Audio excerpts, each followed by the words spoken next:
ഹരി ഓം ശ്രീ ഗുരുഭ്യോ നമഃ. എല്ലാവർക്കും വിനീതമായ നമസ്കാരം. ഇന്നു മുതൽ നമ്മൾ 7ാമത്തെ ദശകത്തിലോട്ട് കടക്കുകയാണ്. കഴിഞ്ഞ ദശകത്തിൽ വിരാട് സ്വരൂപ വർണ്ണനം, അതിൽ സർവേശ്വരനും സർവപ്രപഞ്ചത്തിൻ്റെ സൃഷ്ടാവും സർവചരാചരങ്ങളെയും വേണ്ട വിധത്തിൽ സംരക്ഷിച്ച് നിലനിർത്തുന്നവനുമായ ആ വിരാട് പുരുഷനായ ഭഗവാനെ പറ്റിയാണ് നമ്മൾ പഠിച്ചത്. ഈ ദശകത്തിൽ ബ്രഹ്മാവിനെ പറ്റിയാണ് വർണ്ണിക്കുന്നത്. ഹിരണ്യഗർഭനായി ഭഗവാൻ വിരാട് ആയി നിന്നു. വിരാട് എന്ന് പറഞ്ഞാൽ വിശേഷേണ രാജതേ ഇതി വിരാട്, ലോകം മുഴുവനും നിറഞ്ഞ് കവിഞ്ഞ് നിന്ന ആ ഭഗവാൻ ത്രിഗുണാത്മകമായ രൂപമാണ് സ്വീകരിച്ചത്. അത് കഴിഞ്ഞ് ഭഗവാൻ സത്വഗുണവും രജോ ഗുണവും ചേർന്നുള്ള ബ്രഹ്മസ്വരൂപത്തെ സ്വീകരിക്കുന്നു. പ്രളയം കഴിഞ്ഞ് സമഷ്ടിയിൽ നിന്നും വെഷ്ടിരൂപമായ ബ്രഹ്മരൂപത്തെയാണ് ഭഗവാൻ സ്വീകരിച്ചത്. ആ ബ്രഹ്മാവ് ഭഗവാനെ തപസ് ചെയ്യുന്നതും ഭഗവാൻ വൈകുണ്ഠലോകം കാണിച്ചു കൊടുക്കുന്നതും ബ്രഹ്മദേവന് സൃഷ്ടിക്കുള്ള പ്രേരണയും ശക്തിയും നൽകുന്നതുമാണ് ഈ ദശകത്തിൽ ഭട്ടേരി വർണ്ണിക്കുന്നത്. നമുക്ക് പാരായണം ചെയ്യാം. ദശകം 7, ബ്രഹ്മാവിൻ്റെ തപസ്സും വൈകുണ്ഠ ദർശനവും. ഏവം ദേവചതുർദശാത്മക ജഗത് രൂപേണ ജാത പുനഃ തസ്യോർത്ഥം ഖലു സത്യലോകനിലയേ ജാതോസി ദാതാ സ്വയം. യം ശംസന്തി ഹിരണ്യഗർഭമഖില ത്രൈലോക്യജീവാത്മകം യോ ഭൂസ്പീതരജോ വികാര വികസത് നാനാസിസൃക്ഷാരസഃ. അന്വയാർത്ഥം നോക്കാം. ഈ ശ്ലോകത്തിൽ ഭട്ടതിരിപ്പാട് ഭഗവാനെ സംബോധന ചെയ്യുകയാണ് ഹേ ദേവ എന്ന്. ദേവ എന്ന വാക്കിൻ്റെ വ്യുൽപ്പത്തി ദിവ്യതി ഇതി ദേവഃ, ദ്യോതനാദ് ഇതി ദേവഃ എന്നും പറയും. ദേവ എന്നാൽ പ്രകാശിക്കുന്നവൻ എന്നാണ് അർത്ഥം. അങ്ങനെ ചൈതന്യസ്വരൂപനായിട്ടുള്ള അല്ലയോ ഭഗവാനെ, ഏവം ഇപ്രകാരം കഴിഞ്ഞ ദശകത്തിൽ വർണ്ണിച്ചതുപോലെ ചൈതന്യസ്വരൂപനായിട്ടുള്ള ഭഗവാൻ ചതുർദശാത്മക ജഗത് രൂപേണ 14 ലോകങ്ങളുടെ സ്വരൂപത്തോടു കൂടി ജാതഃ ജനിച്ചു. ത്വം അങ്ങ് സ്വയം ഖലു സ്വയമേവ തന്നെ പുനഃ പിന്നീട് തസ്യ അതിൻ്റെ, അതായത് ഈ 14 ലോകത്തിൻ്റെ ഊർധ്വം മുകളിൽ സ്ഥിതി ചെയ്യുന്ന സത്യലോക നിലയെ സത്യലോകം എന്ന മണ്ഡലത്തിൽ ധാതാ ബ്രഹ്മാവായി ജാതഃ അസി ജനിച്ചു. അങ്ങനെ ഭഗവാൻ ബ്രഹ്മസ്വരൂപമായിട്ട് പ്രത്യക്ഷപ്പെട്ടു. അഖില ത്രൈലോക്യ ജീവാത്മകം എല്ലാ ത്രൈലോക്യ വസ്തുക്കളുടെയും ജീവസ്വരൂപനായ യം അങ്ങയെ ഹിരണ്യഗർഭൻ എന്ന് ശംസന്തി ജ്ഞാനികൾ പറയുന്നു. ആ ബ്രഹ്മദേവനെയും ഹിരണ്യഗർഭൻ എന്നാണ് വിളിക്കാറുള്ളത്. യഹ യാതൊരു ഹിരണ്യഗർഭൻ സ്ഫീതരജോ വികാര വികസത് വർദ്ധിച്ച രജസ് എന്ന ഗുണത്തിൻ്റെ വികാരം കൊണ്ട് വികസിക്കുന്ന നാനാ സിസൃക്ഷാരസഃ. സിസൃക്ഷ എന്ന് പറഞ്ഞാൽ സൃഷ്ടി എന്നാണ് അർത്ഥം. നാനാ സിസൃക്ഷാരസഃ നാനാ വസ്തുക്കളുടെ സൃഷ്ടിക്കാനുള്ള ആഗ്രഹം ഉള്ളവനായിട്ട് തീർന്നു. അഭൂത് ഭവിച്ചു. ഇവിടെ അല്ലയോ ചൈതന്യസ്വരൂപനായിട്ടുള്ള ഭഗവാനെ, ഇപ്രകാരം 14 ലോകങ്ങളുടെ സ്വരൂപമായി ജനിച്ച അങ്ങ് തന്നെ പിന്നീട് ഈ 14 ലോകങ്ങളിൽ ഉന്നതമായ സ്ഥാനത്ത് സ്ഥിതി ചെയ്യുന്ന സത്യലോകത്തിൽ ബ്രഹ്മാവായിട്ട് ജനിച്ചു. എല്ലാ ലോകങ്ങളുടെ ജീവാത്മാവായ അങ്ങയെ യോഗികൾ ഹിരണ്യഗർഭൻ എന്ന് പറയുന്നു. രജോ ഗുണ പ്രാധാന്യത്തോടുകൂടി ബ്രഹ്മാവായി പ്രകാശിച്ച അങ്ങയ്ക്ക് പലതരത്തിൽ സൃഷ്ടി ചെയ്യാനുള്ള ആഗ്രഹം അത്യധികമുണ്ടായി. രജോ ഗുണം വർദ്ധിച്ചാൽ പലതും സൃഷ്ടിക്കണമെന്ന ആഗ്രഹമുണ്ടാകും. രജോഗുണ പ്രധാനിയാണ് ബ്രഹ്മദേവൻ. അത് കർമ്മപ്രചോദകമാണ്. ഒരുപാട് കർമ്മം ചെയ്യുന്നവർ രജോ ഗുണ പ്രധാനികളാണ്. ഉറക്കം തൂങ്ങുന്നവരോ അവർ തമോ ഗുണ പ്രധാനികളാണ്. ഭഗവത് ചിന്ത കൂടുതലുള്ളവർ സത്വഗുണ പ്രധാനികളാണ്.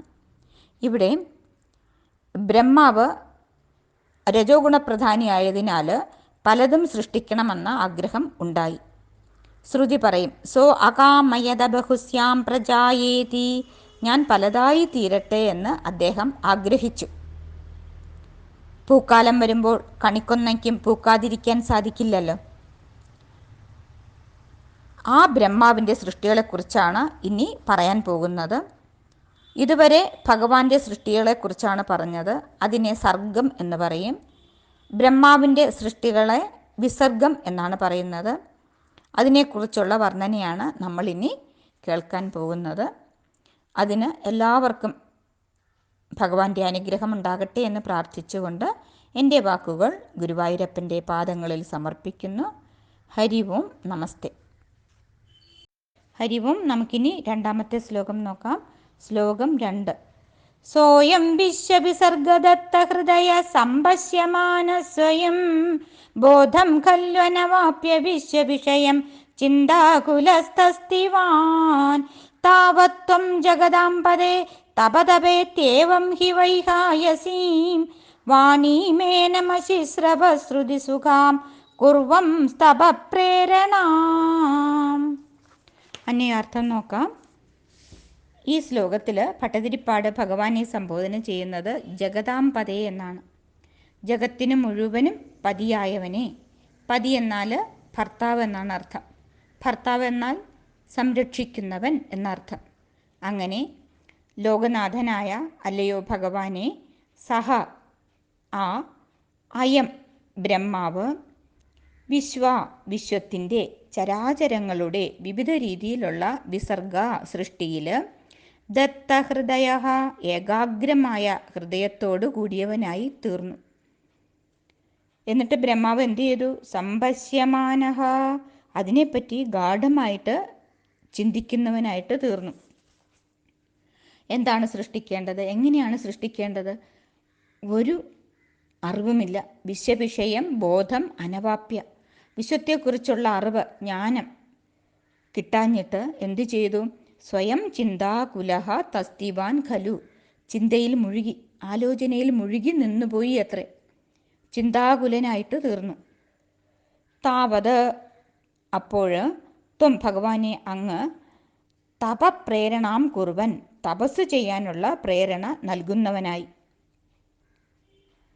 തപ ഇതിയേവം, തപസ് ചെയ്താലും എന്നിപ്രകാരം ശ്രുതിസുഖാം, ചെവിക്ക് സുഖമായിട്ടുള്ള, വൈഹായസീം, വിഹായസിൽ നിന്നുണ്ടായ, വാണിം വാക്ക്, അതായത് അശരീരി എന്ന് പറയും, അതായത് ആകാശവാണി ഏനം ഈ ബ്രഹ്മാവിനെ അശിശ്രവ കേൾപ്പിച്ചു.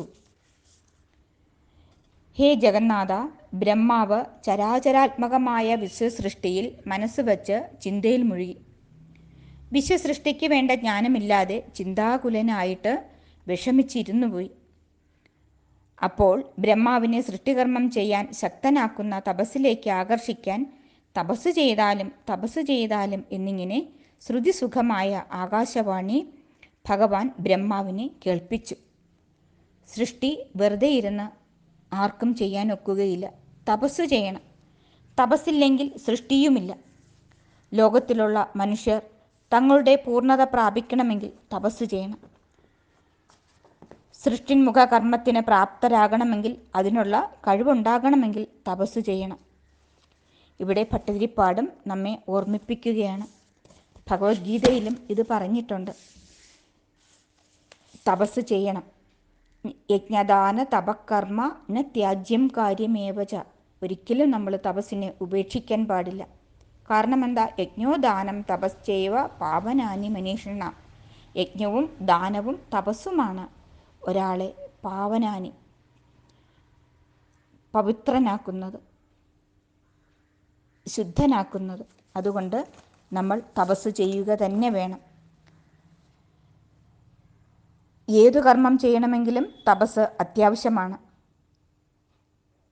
ഭഗവത് ഭജനമാണ് തപസ്സുകൊണ്ട് ഉദ്ദേശിക്കുന്നത്.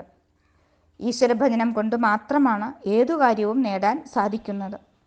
പൂർണ്ണമായ ഫലസിദ്ധി കിട്ടണമെങ്കിൽ ഈശ്വരനെ ഭജിക്കണം എന്ന് ഇവിടെ നമുക്ക് കാണിച്ചു തരികയാണ്. നമ്മളെല്ലാവരും തപസ്വികളായി തീരട്ടെ. അങ്ങനെയുള്ളവർക്ക് മാത്രമേ നാരായണീയം പഠിക്കാനും സാധിക്കുകയുള്ളൂ. ഇതിൻ്റെ പിന്നിൽ ഒരു തപസ് വേണം. എല്ലാവർക്കും അതിന് സാധിക്കട്ടെ എന്ന് പ്രാർത്ഥിച്ചുകൊണ്ട് ഈ ശ്ലോകം ഭഗവത്പാദങ്ങളിൽ സമർപ്പിക്കുന്നു. ഹരി ഓം, നമസ്തേ. ശ്രീമന്നാരായണീയം ദശകം 7 ബ്രഹ്മാവിൻ്റെ തപസ്സും വൈകുണ്ഠ ദർശനവും. അതിൽ നിന്ന് 3-ാമത്തെ ശ്ലോകമാണ് നമുക്ക് നോക്കാനുള്ളത്. പാരായണം ചെയ്യാം. ശ്ലോകം 3.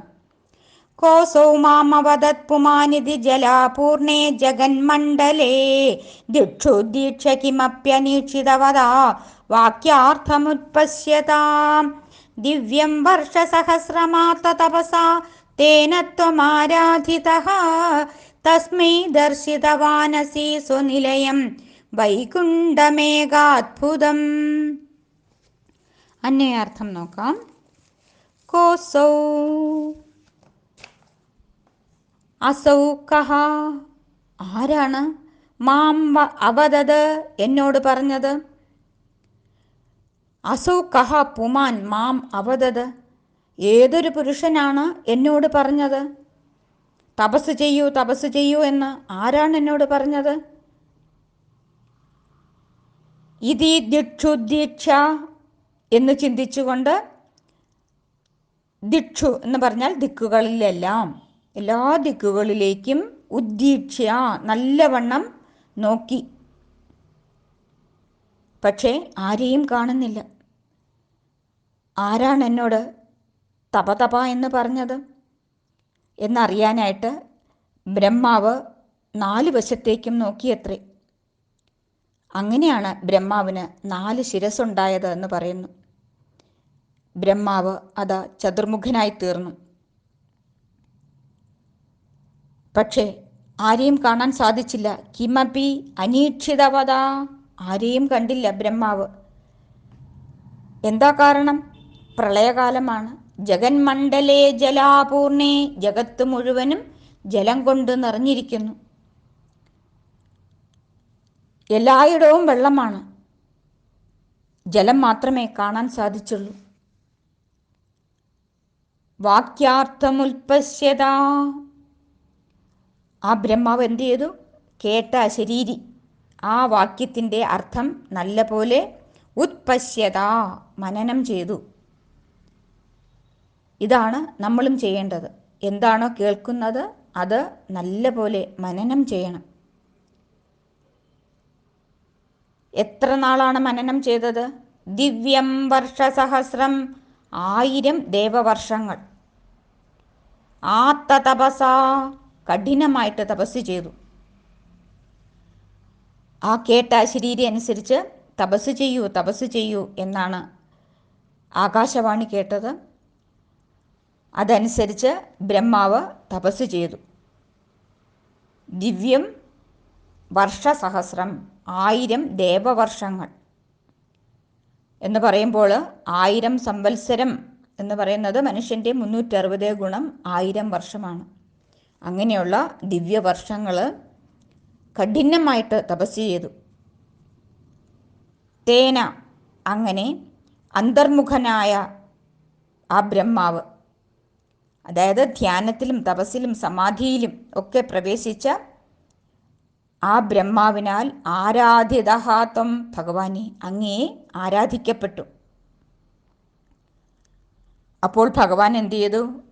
തൻ്റെ ലോകമായ താൻ വാണരുളുന്ന സ്വനിലയം വൈകുണ്ഠം, ആ വൈകുണ്ഠത്തെ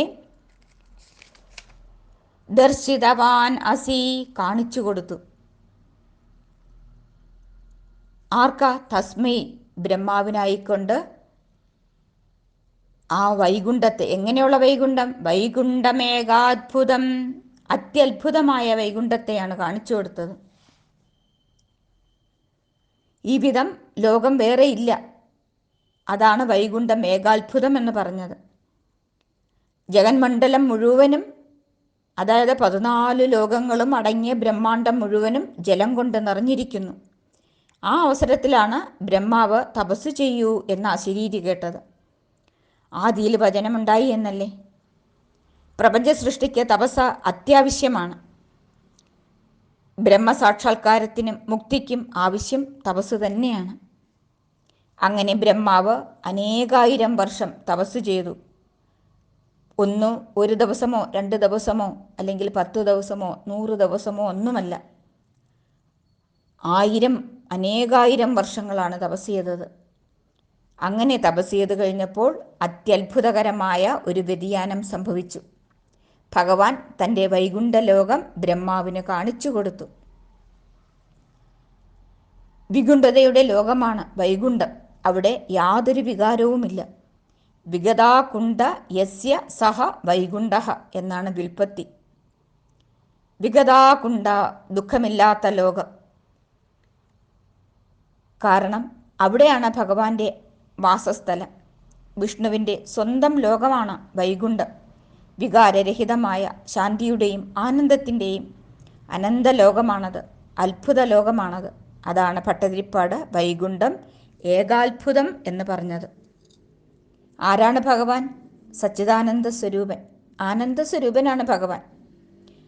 അങ്ങനെയുള്ള ഭഗവാൻ വസിക്കുന്നിടം ആനന്ദം മാത്രം കളിയാടുന്ന ലോകം, അതാണ് വൈകുണ്ഠം. ആ വൈകുണ്ഠ ദർശനം നമുക്കും സാധ്യമാകട്ടെ എന്ന് പ്രാർത്ഥിച്ചുകൊണ്ട് എൻ്റെ വാക്കുകൾ ഭഗവത്പാദങ്ങളിൽ സമർപ്പിക്കുന്നു. ഹരി ഓം, നമസ്തേ. ശ്രീമന്നാരായണീയം ദശകം 7 ബ്രഹ്മാവിൻ്റെ തപസ്സും വൈകുണ്ഠ ദർശനവും ആണ് നമ്മൾ പഠിച്ചുകൊണ്ടിരിക്കുന്നത്. നമുക്കിന്ന് നോക്കാനുള്ളത് 4ാമത്തെ ശ്ലോകമാണ്. പാരായണം ചെയ്യാം. ശ്ലോകം 4. മായാ യത്ര കദാപിനോ വിഗുരുതേ ഭാദേ ജഗദ്ഭ്യോ ബഹിഃ ശോകക്രോധ വിമോഹ സാധ്വസമുഖ ഭാവാസ്തു ദൂരം ഗതാഃ സാന്ദ്രാനന്ദചരീജയത്ര പരമജ്യോതിപ്രകാശാത്മകേ തത്തേ ധാമ വിഭാവിതം വിജയതേ വൈകുണ്ഠരൂപം വിഭോ. അന്വയാർത്ഥം നോക്കാം. കഴിഞ്ഞ ശ്ലോകത്തിൽ ഭഗവാൻ ബ്രഹ്മാവിന് വൈകുണ്ഠലോകം കാണിച്ചു കൊടുത്തു എന്ന് പറഞ്ഞാണ് നിർത്തിയത്. ഇനി ഈ ശ്ലോകത്തിൽ ആ ബ്രഹ്മാവ് കണ്ട വൈകുണ്ഠത്തെ വർണ്ണിക്കുകയാണ് ഭട്ടതിരിപ്പാട് ചെയ്യുന്നത്. ഹേ വിഭോ, അല്ലയോ സർവശക്തനായ ഭഗവാനെ, മായാ യത്ര കഥാപിനോ വിഗുരുതേ. യത്ര, ഈ വൈകുണ്ഠലോകത്തിൽ മായ കഥാപി ന വിഗുരുതേ, ഒരിക്കലും വികാരത്തെ ഉണ്ടാക്കുന്നില്ല. മായയാണ് വികാരത്തെ ഉണ്ടാക്കുന്നത്. കാരണം ജഗത്തിൻ്റെ ഉള്ളിലാണ് മായ. ഈ വൈകുണ്ഠം എവിടെയാണ്? ജഗദ്ഭ്യോ ബഹീഭാദേ, ഈ 14 ലോകങ്ങൾക്കും വെളിയിലാണ് ഈ വൈകുണ്ഠം. അങ്ങനെ ജഗത്തിന് പുറത്താണ് വൈകുണ്ഠം. ജഗത്തിനുള്ളിൽ മാത്രമാണ് മായയ്ക്ക് ശക്തി. മായ മൂലമാണ് ഇവിടെ ജനങ്ങൾ ദുഃഖിക്കുന്നത്. ആ മായ ഓരോരുത്തരുടെയും ഉള്ളിൽ വാസനാരൂപത്തിലാണ് ഇരിക്കുന്നത്. വാസനയ്ക്കനുസരിച്ച് ആഗ്രഹങ്ങൾ ഉണ്ടാകും. ആഗ്രഹങ്ങൾ ദുഃഖത്തെ കൊണ്ടുവരും. ആഗ്രഹമില്ലെങ്കിൽ ദുഃഖമില്ല. അതുകൊണ്ടാണ് ഭാഗവതം പറഞ്ഞത് നൈരാശ്യം പരമം സുഖം എന്ന്. അപ്പോൾ നമ്മൾ എന്ത് ചെയ്യണം? ആഗ്രഹങ്ങൾ മാറ്റണം. മായായത്ര കഥാപിനോ വിഗുരുതേ ഭാദേ ജഗദ്ഭ്യോ ബഹീ. അങ്ങനെ മായ ഒരിക്കലും ബാധിക്കാത്ത സ്ഥലമാണ് ആ വൈകുണ്ഠലോകം. അവിടെ അങ്ങനെ ആ ലോകം അങ്ങനെ പ്രകാശിക്കുകയാണ്. ഭാദേ, പ്രകാശിക്കുന്നു. പിന്നെ അവിടെ എന്തൊക്കെയില്ല? ശോകക്രോധ വിമോഹ സാധ്വസമുഖ. ശോകം, ദുഃഖം, വിഷമം, സങ്കടം ഒന്നും അവിടെ ഇല്ല. ക്രോധം, കോപം, ദേഷ്യം, വിരോധം, വെറുപ്പ്, അതൊന്നും വൈകുണ്ഠലോകത്തിൽ ഇല്ല. പിന്നെയോ വിമോഹം, മോഹമില്ല. അജ്ഞാനം, മൗഢ്യം എന്നൊക്കെ പറയില്ലേ, ഞാനെന്നും എൻ്റേതെന്നുമുള്ള ചിന്ത അവിടെ ഇല്ല. എന്തുകൊണ്ട്? സദാ ഭഗവത് ചിന്ത മാത്രം. എല്ലാം ഭഗവാനാണ്. പിന്നെ സാധ്വസമുഖ ഭയം തുടങ്ങിയിട്ടുള്ള ഭാവാഹാത്തു വികാരങ്ങളാകട്ടെ ദൂരം ഗതാഹ ദൂരത്തിൽ പോയി മറി. ഇവയൊക്കെ പമ്പ കടക്കും. പിന്നെ എന്താ അവിടെ ഉള്ളത്? സാന്ദ്രാനന്ദരീജയത്ര ജ്യോതിപ്രകാശാത്മകേ. അവിടെ ഉള്ളത് സാന്ദ്രാനന്ദച്ചരി, നിറഞ്ഞു തിങ്ങിയ ആനന്ദം. അവിടെ അഖണ്ഡാനന്ദം അലതല്ലുന്നു. എത്ര പരമജ്യോതിപ്രകാശാത്മകേ, ഭഗവാൻ അവിടെ ജ്യോതിസ്വരൂപനായിട്ട് പരമാത്മാവായിട്ടാണ് അവിടെ ഇരിക്കുന്നത്. ചൈതന്യസ്വരൂപനായിട്ട് അവിടെ വാണരുളുന്നു. അങ്ങനെ അത്ര വൈകുണ്ഠേ, ആ വൈകുണ്ഠത്തിൽ വിഭാവിതം പ്രകാശമുള്ളതായിട്ടുള്ള ആ വൈകുണ്ഠം, സൂര്യൻ പോലും മങ്ങിപ്പോകത്തക്ക വിധം അത്രത്തോളം തേജോമയമാണ്, പ്രകാശമുള്ളതാണ്. അതുകൊണ്ടാണ് ഭട്ടതിരിപ്പാട് കഴിഞ്ഞ ശ്ലോകത്തിൽ വൈകുണ്ഠം ഏകാത്ഭുതം എന്ന് പറഞ്ഞത്. അങ്ങനെയുള്ള വൈകുണ്ഠരൂപം, വൈകുണ്ഠം എന്ന് പേരുള്ള തേ തദ്ധാമ വിജയതേ, ഭഗവാനെ അങ്ങയുടെ വാസസ്ഥലം വിജയിച്ചരുളട്ടെ. ഇവിടെ അല്ലയോ സർവശക്ത, 14 ലോകങ്ങൾക്കും വെളിയിൽ അവയ്ക്കതീതമായി പരമാത്മ ചൈതന്യ സ്വരൂപമായിട്ടുള്ള വൈകുണ്ഠ ലോകത്തിൽ മായ നിമിത്തമുള്ള വികാരങ്ങൾ ഒന്നുമില്ല. ജഗത്തിൻ്റെ ഉള്ളിലാണ് മായ, ആ ജഗത്തിൻ്റെ പുറത്താണ് വൈകുണ്ഠം. വൈകുണ്ഠത്തിൽ മായ ഭഗവാനിൽ തന്നെ ലയിച്ചിരിക്കുന്നു. അതുകൊണ്ട് മായ ഉണ്ടാക്കുന്ന ഭാവങ്ങൾ, ശോകം, ക്രോധം, മോഹം, ഭയം, ദുഃഖം മുതലായവയൊന്നും അവിടെ ഇല്ല. പിന്നെ അവിടെ എന്താ ഉള്ളത്? ആനന്ദം, പരമാനന്ദം. അവിടെ എത്തിയ എല്ലാ ഭക്തന്മാരും ആനന്ദം മാത്രം അനുഭവിച്ചു കൊണ്ടിരിക്കുന്നു. ആ ഒരവസ്ഥയാണ് നമ്മൾ ഓരോരുത്തരും കൈവരിക്കേണ്ടത്. ഹേ ഭഗവൻ, ബ്രഹ്മാവിൻ്റെ ഹൃദയത്തിൽ പ്രകാശിച്ച അങ്ങയുടെ പരമധാമം എൻ്റെ ഹൃദയത്തിലും തെളിഞ്ഞു വിളങ്ങണേ. എൻ്റെ മനോമുകുരത്തിൽ അത് എന്നെന്നും നിലനിൽക്കണേ. ആനന്ദത്തെ പ്രദാനം ചെയ്യണേ. അതിന് എന്നെ അനുഗ്രഹിക്കണേ എന്ന് നമുക്കും ഭട്ടതിരിപ്പാടിനോടൊപ്പം പ്രാർത്ഥിക്കാം. ഹരി ഓം, നമസ്തേ. ശ്രീമന്നാരായണീയം ദശകം 7, അതിലെ 5-ാമത്തെ ശ്ലോകം നോക്കാം. യസ്മിൻ നാമ ചതുർഭുജാ ഹരിമണി ശ്യാമവദാദത്യുഷോ നാനാഭൂഷണരത്നദീപിതദിശോ രാജത് വിമാനാലയാഃ ഭക്തിപ്രാപ്ത തഥാവിധോന്നതപദ ദിവ്യന്തി ദിവ്യാജനാഃ തത്തേ ധാമ നിരസ്ത സർവശമലം വൈകുണ്ഠരൂപം ജയേത്. അന്വയാർത്ഥം നോക്കാം. വൈകുണ്ഠത്തിലുള്ള ഭഗവത് ഭക്തന്മാർ എങ്ങനെയുള്ളവരാണെന്നാണ് ഈ ശ്ലോകത്തിൽ പറയുന്നത്. ഭഗവാനിൽ മുക്തി അടഞ്ഞവർ എല്ലാവരും ഭഗവാനെ പോലെയായിരുന്നു.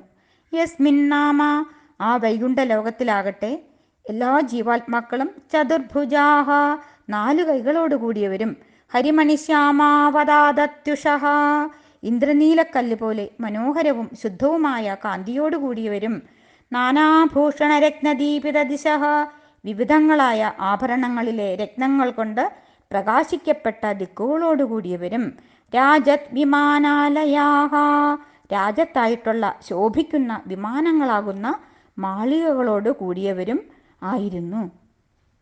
വിമാനം എന്നതിന് വ്യുൽപ്പത്തി വിശിഷ്ടം മാനേതി ഇതി വിമാനം. അതായത് മഹാവിഷ്ണുവിൻ്റെ സ്ഥാനമാണ് വൈകുണ്ഠം. മഹാവിഷ്ണു ചതുർബാഹുവാണ്. ഓരോ കൈയിലും ശംഖ്, ചക്ര, ഗദ, പങ്കജം ധരിച്ചിട്ടുണ്ട്. മകുട, മകരമണികുണ്ടല, ശ്രീവത്സ, കൗസ്തുഭ, വനമാല, കിരീട, തിലക, ഹാര, കേയൂര, അങ്കദ, കങ്കണ, അങ്കുലിയ, പീതാംബര, കാഞ്ചി, നൂപുരാദികൾ എല്ലാം അണിഞ്ഞിട്ടുണ്ട്. ദിവ്യാഭരണങ്ങളാണ് അവയെല്ലാം. നീലമേഘശ്യാമളനാണ്. അതുപോലെ വൈകുണ്ഠവാസികളും ഭഗവാനെപ്പോലെ ചതുർഭുജധാരികളായി ആഭരണങ്ങൾ അണിഞ്ഞ് മണിമേടകളിൽ വസിക്കുന്നു. അവിടെ എത്താൻ എന്താ വഴി? നമുക്കും വൈകുണ്ഠത്തിൽ പോകണ്ടേ? ഭക്തിപ്രാപ്ത തതോന്നത പദ, ഭക്തി കൊണ്ട് ആണ് ആ പദത്തെ അവർ പ്രാപിച്ചത്. ഭക്തി കൊണ്ട് പ്രാപിച്ച ഉന്നതമായ ആ സ്ഥാനം, അതാണ് വൈകുണ്ഠം. ഭക്തന് പ്രാപിക്കാൻ സാധിക്കാത്തതായിട്ട് എന്താ ഉള്ളത്? ദിവ്യാഹ ജനാഹ, ദിവ്യന്മാരായ ജനങ്ങൾ. ദിവ്യന്തി അവിടെ അതാ ശോഭിക്കുന്നു. നിരസ്ത സർവശമലം, സർവശമലം, എല്ലാ മാലിന്യവും അജ്ഞാനവും, നിരസ്ത മാറിയ, അതായത് ഒരു മാലിന്യവും ഇല്ലാത്ത, എല്ലാ അജ്ഞാനവും അതുകൊണ്ടുണ്ടാകുന്ന ദുഃഖവും കഷ്ടപ്പാടും ദുരിതവും വിഷമവും സങ്കടവും ഒന്നുമില്ലാത്ത തേ തദ്ധാമ, ഭഗവാനെ അങ്ങയുടെ ധാമം, വാസസ്ഥലം, ആ വൈകുണ്ഠം, ജയിക്കട്ടെ. എപ്പോഴാണോ നമ്മുടെ ചിത്തത്തിലുള്ള മാലിന്യം എല്ലാം പോകുന്നത്, അപ്പോൾ നമ്മുടെ ഉള്ളിൽ വൈകുണ്ഠത്തെ ദർശിക്കാൻ സാധിക്കും. മുക്തി 4 തരമാണ്. സാലോക്യം, ഭഗവാന്റെ ലോകത്തെത്തി അവിടെയുള്ളതെല്ലാ സുഖങ്ങളും അനുഭവിക്കാനായിട്ട് സാധിക്കുക. സാരൂപ്യമുക്തി, ഭഗവാന്റെ രൂപം തന്നെ കൈക്കൊണ്ട് അതേ ആഭരണങ്ങൾ അണിഞ്ഞ് അതേ സൗന്ദര്യത്തോടു കൂടി ഭഗവാന്റെ ലോകത്തിൽ സുഖമായി കഴിയാം. സാമീപ്യമുക്തി, ഭഗവാന്റെ സമീപത്തെത്താം, ഭഗവാന്റെ ലോകത്തിൽ ഭഗവാനെ സേവിച്ചും ഭജിച്ചും ആനന്ദിച്ചും കഴിയാം. സായുജ്യമുക്തി, ഒടുവിൽ ഭഗവാനിൽ ലയിക്കും, ബ്രഹ്മത്തോടുകൂടി ലയിച്ചു ചേരുകയാണ്. പരമാനന്ദം മാത്രം, സച്ചിദാനന്ദം മാത്രം, അദ്വൈത അനുഭൂതി, അദ്വൈത അനുഭൂതിയും ശാന്തിയും മാത്രം, അതാണ് മോക്ഷ അനുഭവം. ഇവിടെ നമ്മൾ എന്താ കണ്ടത്? ആ വൈകുണ്ഠ ലോകത്തിൽ 4 കൈകളോടുകൂടിയവരും ഇന്ദ്രനീലക്കല്ല് പോലെ ശ്യാമളവും സുന്ദരവും നിർമ്മലവുമായ ശരീരമുള്ളവരും അത്യുജ്വല ശോഭയുള്ളവരും വിവിധങ്ങളായ ആഭരണങ്ങൾ അണിഞ്ഞവരും ആ ആഭരണങ്ങളിലെ രത്നപ്രഭ എങ്ങും ചൊരിഞ്ഞ് ദിക്കുകളെ പ്രകാശിപ്പിക്കുന്നവരും മനോഹരമായ വിമാനങ്ങളിൽ വസിക്കുന്നവരും ഭക്തി കൊണ്ട് ഉന്നത പദത്തെ പ്രാപിച്ചവരും ദിവ്യന്മാരുമായിട്ടുള്ള ജനങ്ങൾ ശോഭിക്കുന്നു. അനവദ്യമായ സ്ഥാനമാണ് വൈകുണ്ഠം. അങ്ങനെയുള്ള ആ വൈകുണ്ഠത്തിൽ നമുക്കും എത്താൻ സാധിക്കട്ടെ. നമ്മുടെ ചിത്തത്തിലുള്ള മാലിന്യങ്ങൾ എല്ലാം ഭക്തി കൊണ്ട് പോകട്ടെ. അങ്ങനെ നമ്മുടെ ഉള്ളിലും വൈകുണ്ഠം ദർശിക്കാൻ കഴിയണേ എന്ന് പ്രാർത്ഥിച്ചുകൊണ്ട് ഈ ശ്ലോകം ഭഗവത്പാദങ്ങളിൽ സമർപ്പിക്കുന്നു. ഹരി ഓം, നമസ്തേ. ശ്രീമന്നാരായണീയം ദശകം 7. ഇനി നമുക്ക് ശ്ലോകം 6 നോക്കാനുള്ളത്. പാരായണം ചെയ്യാം. ശ്ലോകം 6. നാനാ ദിവ്യവധൂജനൈരഭിവൃതാ വിദ്യുല്ലതാതുല്യയാ വിശ്വോന്മാദന ഹൃദ്യഗാത്രലതയാ വിദ്യോദിതാ ശാന്തരാ ത്വത്പാദാംബുജ സൗരഭൈകകുതുകാ ലക്ഷ്മീ സ്വയം ലക്ഷ്യത്തെ യസ്മിൻ വിസ്മയനീയ ദിവ്യവിഭവം തത്തേ പദം ദേഹി മേ. അന്വയാർത്ഥം നോക്കാം. ഈ ശ്ലോകത്തിൽ ഭട്ടതിരിപ്പാട് പറയുകയാണ്, അവിടെ വൈകുണ്ഠ ലോകത്തിൽ ലക്ഷ്മി ദേവിയെ കണ്ടു അത്രേ. യസ്മിൻ, ഈ വൈകുണ്ഠ ലോകത്തിൽ നാനാ ദിവ്യവധൂജനൈഹി, വളരെയധികം ദിവ്യ സ്ത്രീകളാൽ അഭിവൃത, ചുറ്റപ്പെട്ട്, വിദ്യുല്ലതാതുല്യയാ, വിദ്യുത് ലതാതുല്യയാ, മിന്നൽ പിണറിന് തുല്യം, ആകാശത്തിലെ മിന്നൽ കൊടിക്ക് തുല്യം കാന്തിയോടുകൂടിയ, ശരീരത്തോട് കൂടിയ ആ മിന്നൽ കൊടി പോലെ കൃശഗാത്രിയായ വിശ്വോന്മാദന, വിശ്വത്തെ, ഈ ലോകത്തെ മുഴുവനും ഉന്മാദനം ചെയ്യുക, മയക്കുന്ന മനോഹരമായ ആ ശരീരം, ആ ശരീരത്തോടും വിദ്യോതിതാശാന്തരാ, ദിക്കെല്ലാം പ്രകാശിപ്പിച്ചു കൊണ്ടിരിക്കുന്നതുമായ ലക്ഷ്മീഹി, ലക്ഷ്മീദേവി. ത്വത്പാദാംബുജ, ഭഗവാനെ അങ്ങയുടെ പാദപത്മങ്ങളുടെ സൗരഭൈക കുതുകാത്, സുഗന്ധത്തിലുള്ള കൗതുകം കൊണ്ട്, സന്തോഷം കൊണ്ട്, അത്യാസക്തി കൊണ്ട്, സ്വയം ലക്ഷ്യതേ, സ്വയം അവിടെ കാണപ്പെടുന്നു, പ്രത്യക്ഷപ്പെടുന്നു. ഭഗവാന്റെ പാദകമലങ്ങളിൽ നിന്നും മാറാതെ ലക്ഷ്മീദേവി ഇരിക്കുന്നു. എന്നും എപ്പോഴും ലക്ഷ്മീദേവിയെ അവിടെ തന്നെ കാണപ്പെടുന്നു. അങ്ങനെയുള്ള വിസ്മയനീയ, എല്ലാവരെയും വിസ്മരിപ്പിക്കുന്ന, അതിശയിപ്പിക്കുന്ന ദിവ്യവിഭവം, ശ്രേഷ്ഠമായ വിഭവത്തോടു കൂടിയ, അലങ്കാരങ്ങളോടു കൂടിയ തത്തേ പദം ദേഹി മേ, ഭഗവാനെ തേ അങ്ങയുടെ തത്പദം, ആ പദം, ആ സ്ഥാനം, ആ ലോകം മേ ദേഹി എനിക്ക് നൽകിയാലും. വൈകുണ്ഠ ലോകത്തിൽ വളരെയധികം ദിവ്യ സ്ത്രീകളാൽ ചുറ്റപ്പെട്ട് മിന്നൽ പിണറിന് തുല്യം തേജസ്സുള്ളതും വിശ്വത്തെ മയക്കുന്ന മധുരമായ ശരീരം കൊണ്ട് ദിക്കുകളെയൊക്കെ പ്രഭാപൂരിതമാക്കുന്നതുമായ ലക്ഷ്മി ഭഗവതി അവിടുത്തെ പാദാംബുജങ്ങളുടെ സുഗന്ധത്തിലുള്ള താല്പര്യം നിമിത്തം എന്നും അവിടെ തന്നെ കാണപ്പെടുന്നു. ഹേ ഭഗവൻ, ആ പദം എനിക്ക് നൽകണമേ എന്ന് ഭട്ടതിരിപ്പാട് പ്രാർത്ഥിക്കുകയാണ്. ലക്ഷ്മി ദേവി ഏതൊരു ഭഗവാന്റെ തൃപ്പാദങ്ങളെയാണോ ആശ്രയിക്കുന്നത്, ആ പാദാംബുജങ്ങളെ ആശ്രയിക്കാൻ നമുക്കും സാധിക്കണേ. ആ ഭഗവത്പാദ സേവ ചെയ്യാൻ നമ്മളെയും ആ ഗുരുവായൂരപ്പൻ കനിഞ്ഞനുഗ്രഹിക്കണേ. എല്ലാവർക്കും ഭഗവാന്റെ അനുഗ്രഹമുണ്ടാകട്ടെ എന്ന് പ്രാർത്ഥിച്ചുകൊണ്ട് ഈ ശ്ലോകം ഭഗവത്പാദങ്ങളിൽ സമർപ്പിക്കുന്നു. ഹരി ഓം നമസ്തേ. ശ്രീമന്നാരായണീയം ദശകം 7 ബ്രഹ്മാവിൻ്റെ തപസ്സും വൈകുണ്ഠ ദർശനവും. അതിൽ 7ാമത്തെ ശ്ലോകമാണ് നമുക്ക് ഇന്ന് നോക്കാനുള്ളത്. പാരായണം ചെയ്യാം. ശ്ലോകം 7.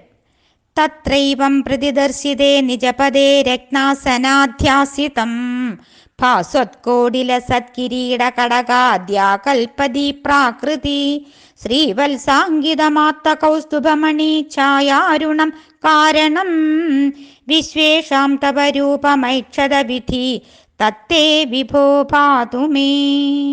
സർവത്ര ഗോവിന്ദനാമ സങ്കീർത്തനം ഗോവിന്ദ ഗോവിന്ദ. അന്വയാർത്ഥം നോക്കാം. ബ്രഹ്മാവിന് വൈകുണ്ഠത്തിൽ ഭഗവാന്റെ ദിവ്യമംഗള രൂപം കാണാൻ സാധിച്ചു.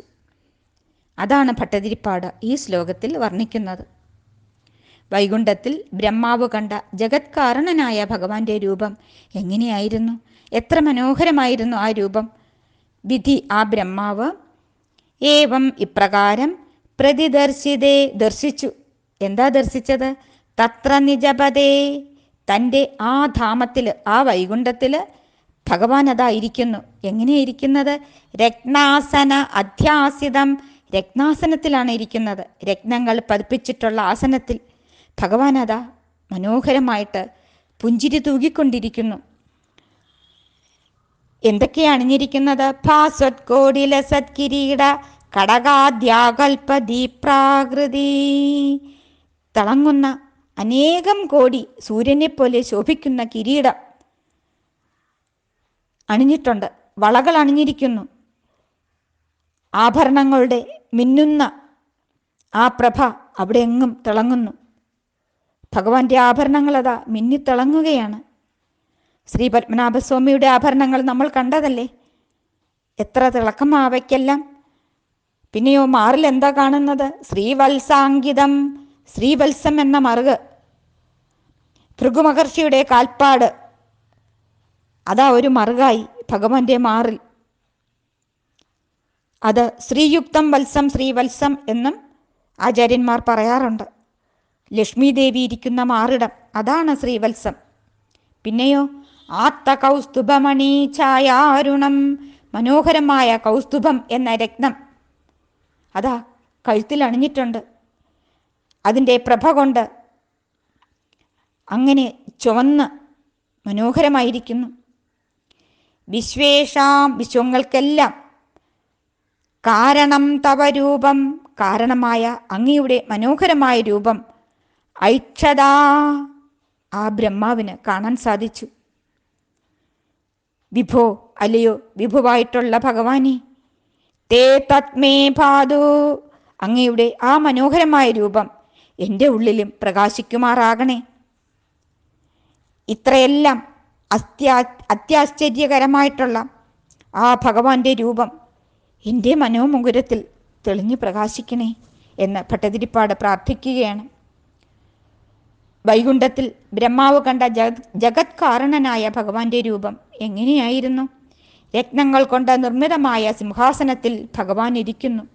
അനേകായിരം കോടി സൂര്യന്മാരുടെ പ്രഭയുള്ള കിരീടം, വളകൾ തുടങ്ങിയ ആഭരണങ്ങൾ കൊണ്ട് ഉജ്ജ്വല കാന്തി പരത്തുന്നതാണ് ആ രൂപം. എല്ലാം പ്രകാശം തന്നെ. ശ്രീവത്സം, കൗസ്തുഭരത്നം ഇവയുടെ പ്രഭാപടലം എങ്ങും പരക്കുന്നു. അങ്ങനെ വിശ്വകാരണ സ്വരൂപനായ ഭഗവാന്റെ രൂപം ബ്രഹ്മാവ് കണ്ടു. പ്രപഞ്ചം സൃഷ്ടിക്കാൻ പോകുന്ന ബ്രഹ്മാവ് തപസ് ചെയ്ത് ദർശിച്ച രൂപമാണത്. ആരാണോ തപസ് ചെയ്യുന്നത് അവർക്ക് ആ ഭഗവാന്റെ മനോഹരമായിട്ടുള്ള ആ രൂപത്തെ കാണാൻ സാധിക്കും. ഭഗവാനെ, അങ്ങയുടെ മധുരവും ഉദാരവുമായ ആ രൂപത്തിനെ എൻ്റെ ഉള്ളിലും പ്രകാശിക്കുമാറാകണേ. അങ്ങ് എൻ്റെ ഉള്ളിൽ പ്രകാശിച്ചാൽ എൻ്റെ എല്ലാ രോഗങ്ങളും മാറും. അതിനെന്നെ അനുഗ്രഹിക്കണേ എന്ന് ഭട്ടതിരിപ്പാട് പ്രാർത്ഥിക്കുകയാണ്. ആ ഭഗവാൻ നമ്മുടെ എല്ലാവരുടെയും ഉള്ളിൽ പ്രകാശിക്കട്ടെ എന്ന് പ്രാർത്ഥിച്ചുകൊണ്ട് എൻ്റെ വാക്കുകൾ ഭഗവത് പാദങ്ങളിൽ സമർപ്പിക്കുന്നു. ഹരി ഓം നമസ്തേ. ശ്രീമന്നാരായണീയം ദശകം 7 ബ്രഹ്മാവിൻ്റെ തപസ്സും വൈകുണ്ഠ ദർശനവും. അതിൽ 8ാമത്തെ ശ്ലോകമാണ് നമുക്കിന്ന് നോക്കാനുള്ളത്. പാരായണം ചെയ്യാം. ശ്ലോകം 8. കാളാംഭോധകളായ കോമളരുചി ചക്രേണ ചക്രം ദിശാം ആവൃണ്വാനമുദാരമന്ദഹസിത സന്തപ്രസന്നാനനം രാജത്കംബുഗദാരി പങ്കജധര ശ്രീമദ്ഭുജാമണ്ഡലം സൃഷ്ടുത്തുഷ്ടികരം ബഭുസ്തവ വിഭോ മദ്രോഗമുദ്വാസയേത്. അന്വയാർത്ഥം നോക്കാം. ബ്രഹ്മാവ് കണ്ട ഭഗവത് രൂപത്തിൻ്റെ വർണ്ണനയാണ് ഈ ശ്ലോകത്തിലും തുടരുന്നത്. ഭഗവത് സ്വരൂപം വർണ്ണിക്കാൻ ആർക്കാ സാധിക്കുക? ഹേ വിഭോ, അല്ലയോ ഭഗവാനെ. വിഭു എന്ന് പറഞ്ഞാൽ വിവിധം ഭാതി, എങ്ങും നിറഞ്ഞു നിൽക്കുന്നവൻ. വിശേഷേണ ഭാതി, എത്ര അവതാരങ്ങളായിട്ടാണ് ഭഗവാൻ ഇവിടെ വന്നത്. വിശേഷേണ ഭവിതം ശക്തഃ വിഭു, അസാധാരണമായ ശക്തിയോടുകൂടി തീരാൻ കഴിയുന്നവനാണ് വിഭു. അങ്ങനെയുള്ള ഭഗവാനെ, അങ്ങയുടെ രൂപം എങ്ങനെയാ? കാളാംഭോധകളായ കോമളരുചി ചക്രേണ. കാളം എന്ന് പറഞ്ഞാൽ കറുത്തത് എന്നർത്ഥം. അംഭോധം എന്ന് പറഞ്ഞാൽ മേഘം. കാളാംഭോധം, കറുത്തിരുണ്ട കാർമേഘം പോലെ. അതിൻ്റെ ശോഭയൊന്ന് വേറെയാണ്. ഭഗവാന്റെ ശരീരം അങ്ങനെ നീലമേഘശ്യാമളനാണ് ഭഗവാൻ. പിന്നെയോ കളായ കോമളരുചി. കളായ എന്ന് പറഞ്ഞാൽ കായാമ്പൂ എന്നാണ് അർത്ഥം. കോമളരുചി, അവയുടെ ആകർഷകമായ ആ രൂപം, സുന്ദരമായ ശോഭ. ചക്രേണ, അതിൻ്റെ ആധിക്യം നിമിത്തം. ദിശാം ചക്രം ആവൃണ്വാനം, ദിക്കെങ്ങും ആവരണം ചെയ്യുന്നു. നീലമേഘത്തിൻ്റെയും കായാമ്പൂവിൻ്റെയും അത്യധികമായ ശോഭ കൊണ്ട് എങ്ങും പ്രകാശിക്കുന്ന ഭഗവാനാണ് വിഷ്ണു. ലോകപ്രസിദ്ധമായ നീലനിറമാണ് മേഘത്തിനും കായാമ്പൂവിനും. നീലനിറം അനന്തതയാണ് കാണിക്കുന്നത്. അനാദ്യന്തമായ ആത്മതത്വത്തെ പ്രകാശിപ്പിക്കുകയാണ് നീലനിറം. ഭഗവാന്റെ ശരീരത്തിൽ നിന്നും വരുന്ന ശോഭയ്ക്ക്, ആ ശോഭ എങ്ങും അതാ വ്യാപിക്കുന്നു. ഭഗവാൻ എങ്ങനെയാണ് ഇരിക്കുന്നത്? ഉദാരമന്ദഹസിത സന്തപ്രസന്നാനനം, വളരെ ഉദാരമായ മനോഹരമായ മന്ദസ്മിതം. മന്ദഹാസത്തിൻ്റെ സെന്ത, ആ പ്രവാഹം കൊണ്ട് പ്രസന്നാനനം, മുഖമത പ്രസന്നമായിരിക്കുന്നു. ഉദാരം എന്നാൽ സുന്ദരം എന്നാണ് അർത്ഥം. സുന്ദരമായ മന്ദഹാസം. എപ്പോൾ മുഖത്ത് മന്ദഹാസം വരുന്നുവോ ആ മുഖം പ്രസന്നമാണ്. ഇതുപോലെ ആയിരിക്കണം നമ്മൾ ഓരോരുത്തരും. എപ്പോഴും മുഖം പ്രസന്നമാക്കി വയ്ക്കണം. മുഖം പ്രസന്നമായാൽ നമ്മുടെ മനസ്സും പ്രസന്നമായിരിക്കും. യാതൊരു ദേഷ്യവും മുഖത്ത് വരരുത്. ഇത് ഭഗവാൻ തൻ്റെ 125 വയസ്സ് വരെയുള്ള ജീവിതത്തിൽ നമുക്ക് കാണിച്ചു തന്നിരിക്കുന്നു. ഒരിക്കലും ആ മുഖത്ത് ദ്വേഷഭാവം വന്നിട്ടില്ല. ആ ഭഗവാൻ അർജുനന് തെളിച്ചപ്പോഴും ആ യുദ്ധക്കളത്തിലും പുഞ്ചിരി തൂകി നിന്നു. ആ മുല്ലമുട്ട് പോലെയുള്ള ദന്തനിരകളിൽ നിന്നും പകരുന്ന മന്ദഹാസം കാണുന്ന ഏവർക്കും എല്ലാ ദുഃഖങ്ങളും മറന്ന് ആനന്ദം അനുഭവിക്കാൻ സാധിക്കും. ഭഗവാൻ അതാ സുന്ദര മന്ദഹാസം പൊഴിച്ചുകൊണ്ടിരിക്കുന്നു. അങ്ങനെ ആ പുഞ്ചിരിയുടെ ശോഭ നിറഞ്ഞു കവിഞ്ഞ് എങ്ങും പരക്കുന്നു. പിന്നെയോ ഇനി അതാ ഭഗവാന്റെ കൈകളെ വർണ്ണിക്കുകയാണ്. ആ കൈകളിൽ എന്തൊക്കെയാണ് ധരിച്ചിരിക്കുന്നത്? എത്ര കൈയാണ് ഭഗവാന്? ചതുർഭുജനാണ് ഭഗവാൻ. രാജത് കമ്പുഗദാരി പങ്കേരുഹം. രാജത് ശോഭിക്കുന്ന, കമ്പു എന്ന് പറഞ്ഞാൽ ശംഖ് എന്നാണ് അർത്ഥം. ഭഗവാന്റെ ശംഖിൻ്റെ പേരാണ് പാഞ്ചജന്യം.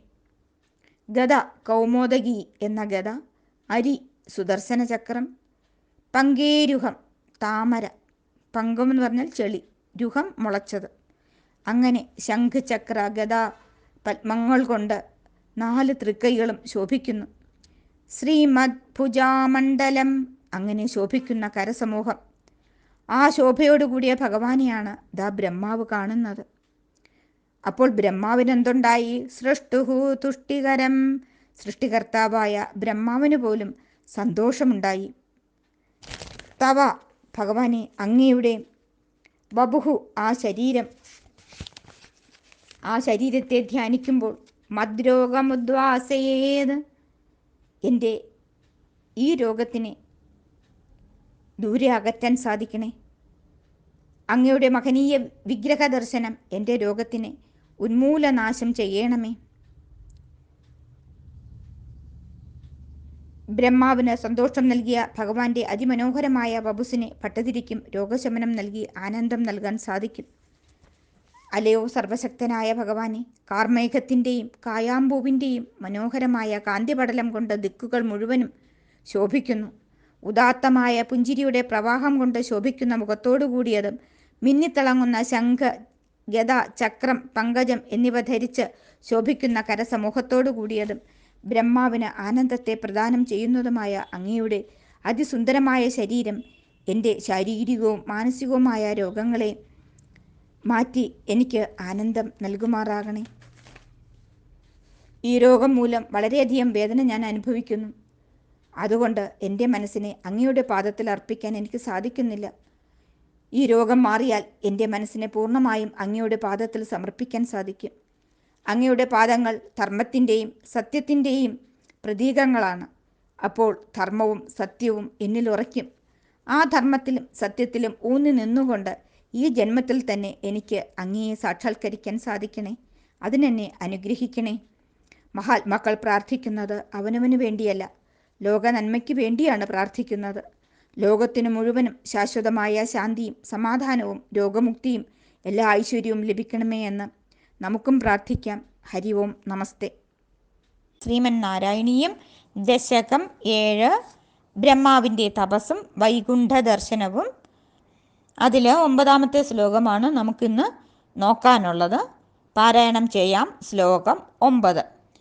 ദൃഷ്ട്വാ സംഭൃത സംഭ്രമ കമലഭൂത്വത്പാദപാദോരുഹേ ഹർഷാവേശവശംവദോ നിപതിത പ്രീത്യാകൃതാർത്ഥീ ഭവൻ ജാനാസ്യേവ മനീഷിതം മമ വിഭോ ജ്ഞാനം തദാ പാദയ ദ്വൈതാദ്വൈതഭവത് സ്വരൂപ പരമിത്യാചഷ്ടതം ത്വാം ഭജേ.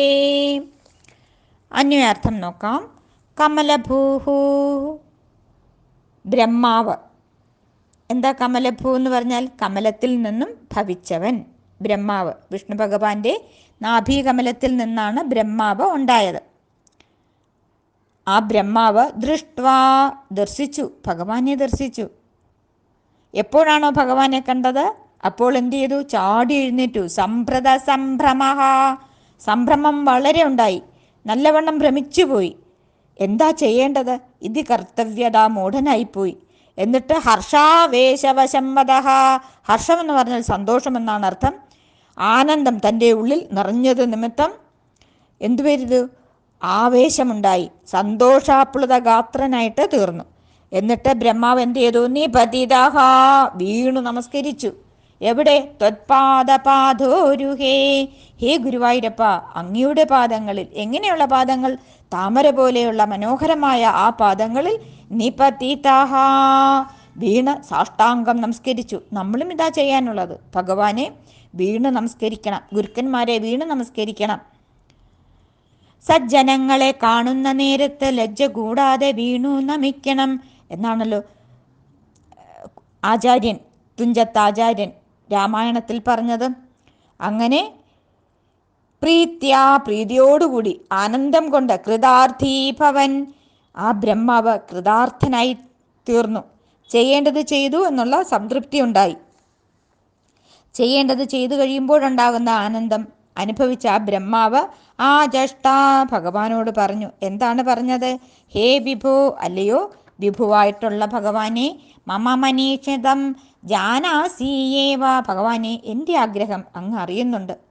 തീർച്ചയായിട്ടും നമ്മുടെ ഉള്ളിലുള്ള എല്ലാ ആഗ്രഹവും ഭഗവാൻ അറിയാം. അതുകൊണ്ട് അല്ലയോ ഭഗവാനെ, എനിക്ക് ജ്ഞാനം നൽകിയാലും. എങ്ങനെയുള്ള ജ്ഞാനമാണ് വേണ്ടത്? ദ്വൈതാദ്വൈതഭവത്, ദ്വൈത, അതായത് ഈ പ്രപഞ്ചത്തെക്കുറിച്ചുള്ള ജ്ഞാനം വേണം. അദ്വൈത, അത് ഏകമായ ആ ബ്രഹ്മത്തെക്കുറിച്ചുള്ള ജ്ഞാനം വേണം. ആ സ്വരൂപത്തെക്കുറിച്ചും ഈ പ്രപഞ്ചത്തെക്കുറിച്ചും ഉള്ള ജ്ഞാനത്തെ എനിക്ക് നൽകിയാലും. ഭഗവാന്റെ സ്വരൂപമാണ് ഈ പ്രപഞ്ചം മുഴുവനും. അതിൽ ദ്വൈതവുമുണ്ട് അദ്വൈതവുമുണ്ട്. അദ്വൈത സ്വരൂപമാണ് ബ്രഹ്മം. ആർക്കും അത് കാണാൻ സാധ്യമല്ല. അദ്വൈതം എന്ന് പറയുന്നത് രണ്ടില്ലാത്തതാണ്, ഏകമാണ്. ഈ പ്രപഞ്ചമോ ദ്വൈതമാണ്, രണ്ടുള്ളതാണ്. അതിൽ ദൃക്കുമുണ്ട് ദൃശ്യവുമുണ്ട്. കാണുന്ന ഞാനുമുണ്ട്, അതാണ് ദൃക്ക്. പിന്നെ ഈ നാനാത്വ പ്രപഞ്ചം, അതാണ് ദൃശ്യം. അതാണ് ഇവിടെ ദ്വൈതം എന്ന് പറഞ്ഞിരിക്കുന്നത്. അപ്പോൾ രണ്ടിൻ്റെയും അറിവ് എനിക്ക് വേണം. തജ്ഞാനം ആപാദയ, അല്ലയോ ഭഗവാനെ, എനിക്ക് പ്രപഞ്ച സൃഷ്ടിക്ക് വേണ്ടിയുള്ള ആ ശരിയായ ജ്ഞാനം നൽകിയാലും. ഇതി ആചഷ്ട എന്ന് ബ്രഹ്മാവ് ഭഗവാനോട് ആവശ്യപ്പെട്ടു. തം, ഹേ ഭഗവൻ, അതിനായിക്കൊണ്ട് ഞാനിതാ ത്വാം ഭജേ, അങ്ങയെ ഭജിക്കുന്നു ഭഗവാനെ. ഭഗവത് പ്രേരണ കൊണ്ടാണ് ബ്രഹ്മാവ് ഭഗവാനെ തപസ് ചെയ്തത്. ഭഗവാന്റെ അനുഗ്രഹം കൊണ്ട് വൈകുണ്ഠ ലോകവും ലക്ഷ്മീദേവിയെയും ഭക്തന്മാരെയും കാണാൻ സാധിച്ചു.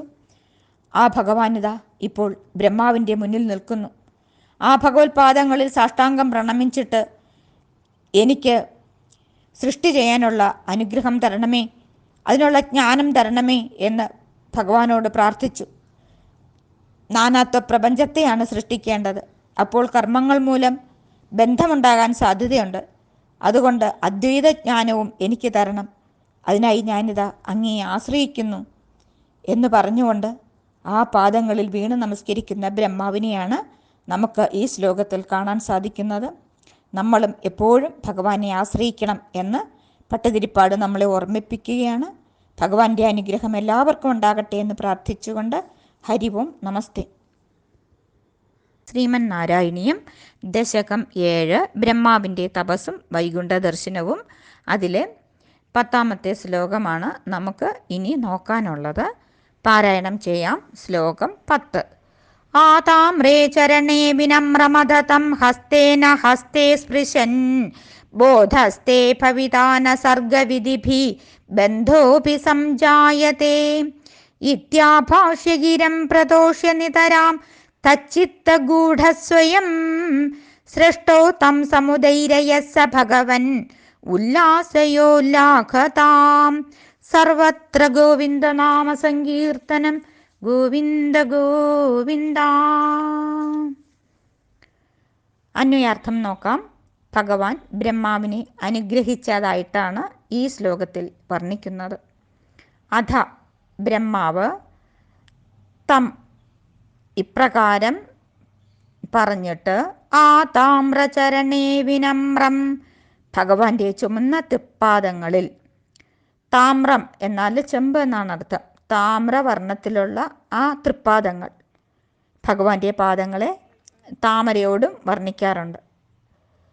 അങ്ങനെയുള്ള ആ ചുവന്ന തൃപ്പാദങ്ങളിൽ നമസ്കരിച്ചു കിടന്ന തം ബ്രഹ്മാവിനെ ഭഗവാൻ എന്ത് ചെയ്തു? ഹസ്തേന ഹസ്തേ സ്പൃശൻ, ഭഗവാന്റെ കൈകൊണ്ട് ബ്രഹ്മാവിൻ്റെ കയ്യിൽ പിടിച്ചു എന്ന് പറഞ്ഞാൽ ആ സ്നേഹത്തിനെയാണ് കാണിക്കുന്നത്. ഭഗവാൻ തൻ്റെ സ്നേഹത്തെ വെളിപ്പെടുത്തി. വിനമ്രശിരസ്കനായി ഭഗവാന്റെ തൃപ്പാദങ്ങളിൽ നമസ്കരിച്ചു കിടക്കുന്ന ബ്രഹ്മാവിനെ ഭഗവാൻ അതാ പിടിച്ചെഴുന്നേൽപ്പിച്ചു. തേ ബോധ ഭവിത, എന്നിട്ട് അനുഗ്രഹിച്ചു.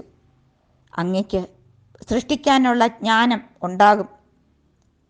പലതരത്തിലുള്ള സൃഷ്ടി ചെയ്യണം. ആ ജ്ഞാനം ഉണ്ടാകും എന്ന് മാത്രമല്ല, സർഗവിധിഭിഹി ബന്ധഃ ന സംജായതേ.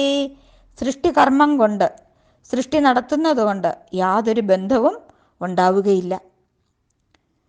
ഈ പ്രപഞ്ചത്തോടോ കർമ്മത്തോടോ ബന്ധം സൃഷ്ടാവിന് ഉണ്ടാവുകയില്ല. സൃഷ്ടാവിന് തൻ്റെ സൃഷ്ടിയോട് ബന്ധമുണ്ടായാൽ അത് പലതരത്തിലുള്ള ദുഃഖത്തിനും കാരണമാകും. ഫലേച്ഛയില്ലാതെ കർമ്മം ചെയ്യണം, അപ്പോൾ കർമ്മബന്ധം ഉണ്ടാവുകയില്ല. ജന്മമെടുത്തത് എന്തേ മൂലം കൃഷ്ണ, ജന്മമെടുത്തത് കർമ്മമൂലം. നമ്മുടെ കർമ്മങ്ങൾ ഈശ്വരാർപ്പണമായി അല്ലെങ്കിൽ ആ കർമ്മം നമ്മളെ ബന്ധിക്കും. കർമ്മം ചെയ്യുക നമ്മുടെ ലക്ഷ്യം, കർമ്മഫലം തരും ഈശ്വരനല്ലോ. അതുകൊണ്ടാണ് എല്ലാ കർമ്മങ്ങളും കർമ്മയോഗപ്രകാരം അനുഷ്ഠിക്കണം എന്ന് പറയുന്നത്. കർമ്മയോഗപ്രകാരം അനുഷ്ഠിച്ചാൽ ഞാൻ കർമ്മം ചെയ്യുന്നു, ഞാൻ കർമ്മഫലം അനുഭവിക്കുന്നു എന്ന ചിന്ത ഉണ്ടാവില്ല. കർത്തൃത്വ ഭോക്തൃത്വ ബോധം ഇല്ലാതെ കണ്ട് നാം കർമ്മം ചെയ്യണം. ഈശ്വരചിന്തയോടെ കർമ്മം ചെയ്താൽ കർമ്മബന്ധം ഉണ്ടാവുകയില്ല. ചതുശ്ലോകി ഭാഗവതമാണ് ഇവിടെ പറയുന്നത്. ഇവിടെ ഭഗവാൻ മാത്രമാണ് ഉള്ളത് എന്ന് നമുക്ക് ഉറയ്ക്കണം. ഈ കാണുന്നതെല്ലാം ഭഗവാന്റെ മായയാണ് എന്ന് മനസ്സിലാക്കി കർമ്മത്തിൽ നമ്മൾ വ്യാപൃതനാകണം. ഈശ്വരാർപ്പണമായി കർമ്മം ചെയ്യണം. ചെയ്യുന്ന സമയത്ത് കർമ്മങ്ങളിൽ അല്പം പോലും സംഘം പാടില്ല. ഒരു നിമിഷം പോലും ആ ഭഗവാനെ നമ്മൾ മറക്കരുത്. കർമ്മങ്ങൾ സംഘങ്ങൾ ഒന്നിലും കൂടാതെ, കർമ്മഫലങ്ങളിൽ കാംക്ഷയും കൂടാതെ, കർമ്മങ്ങളെല്ലാം വിധിച്ചവണ്ണം പരബ്രഹ്മണി നിത്യേ സമർപ്പിച്ചു ചെയ്യണം എന്ന് എത്ര മനോഹരമായിട്ടാണ് രാമായണത്തിൽ തുഞ്ചത്താചാര്യൻ പറഞ്ഞു തന്നിരിക്കുന്നത്. എല്ലാം ഈശ്വരനുള്ള പൂജ. ഞാൻ വെറുമൊരു ഉപകരണം. എപ്രകാരം ഒരാശാരി തൻ്റെ ഉളി കൊണ്ട് ഒരു വിഗ്രഹത്തിനെ ഉണ്ടാക്കുന്നുവോ, ആശാരിക്ക് ഉളിയില്ലാതെ ചെയ്യാൻ പറ്റില്ല. ഉളിയാകുന്ന ഉപകരണത്തിലൂടെയാണ് ആശാരി മനോഹരമായ വിഗ്രഹമുണ്ടാക്കുന്നത്. ഭഗവാനും തന്നെത്താനെ ഒന്നും ചെയ്യുന്നില്ല. ജീവാത്മാക്കളാകുന്ന ഉപകരണങ്ങളിലൂടെ പല കർമ്മങ്ങളും ചെയ്യുന്നു. ആ കർമ്മങ്ങൾ നമ്മളെ ബന്ധിക്കാതിരിക്കണം. അതിനെന്ത് ചെയ്യണം? നാം ഭഗവാന്റെ കയ്യിലെ ഒരു ഉപകരണം മാത്രമാണ് എന്ന് എപ്പോഴും ഓർക്കണം. ഇപ്രകാരം ഇതി ഗിരിം അഭാഷ്യ എന്നിങ്ങനെയുള്ള വാക്കുകൾ കൊണ്ട് ആ ബ്രഹ്മാവിനെ അനുഗ്രഹിച്ചു. നിതരാം പ്രദോഷ്യ, ബ്രഹ്മാവിനെ നല്ലവണ്ണം സന്തോഷിപ്പിച്ചിട്ട് ഭഗവാൻ എന്തു ചെയ്തു? സ്വയം തച്ചിത്തഗൂഢ, ഭഗവാൻ തന്നെ ബ്രഹ്മാവിൻ്റെ ഹൃദയത്തിൽ ഗൂഢനായിട്ടായിരുന്നു.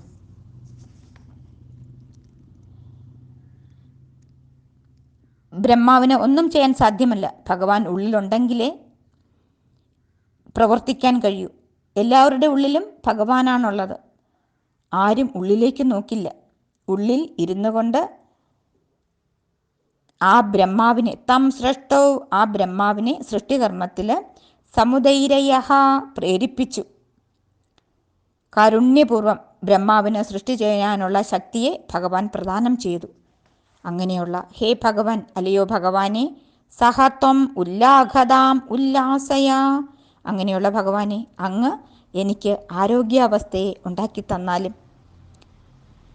എൻ്റെ രോഗം മാറ്റിത്തരണേ, ആരോഗ്യം വർദ്ധിപ്പിച്ചു തരണേ എന്ന് ഭട്ടതിരിപ്പാട് ഇവിടെ പ്രാർത്ഥിക്കുകയാണ്. ഉല്ലാഘ എന്ന പദത്തിന് ആചാര്യന്മാർ 4 അർത്ഥം പറയാറുണ്ട്.